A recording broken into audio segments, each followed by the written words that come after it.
хамтарсан засгийн газар бие биендээ ажил хэрэгч сайн шүүмжилж явах хэрэгтэй. Ажил хэрэгч. Тэрнээс камерын өдөөс харчаад нэгийгээ доромжлох гэж биш. Тэрний оронд та Ариватай ярилцаад манайх одоо эрчим хүчний ачлалаас салмаар байна.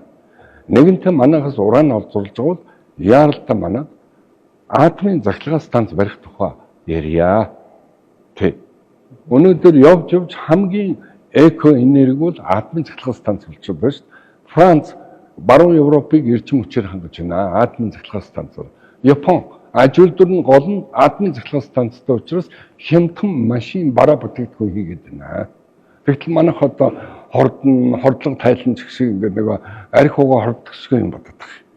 Яг байгаль дээр тэр уран бол ямар ч хүнд нөлөөлөл байхгүй шүү дээ. Нэг юм хийхэд ингээд бүгдээрээ дайрдаг, бүгдээрээ ректл гэж оролддог. Бид нар одоо энэ юм үзээгүй. Нэг юм болохоор уулаг халддаг. Дээд дээр ороод хэрэлдээд алдсаад байдаг. Энэ юмаа жоохон зэгцлэхгүй бол цаашдаа бид хөгжихгүй.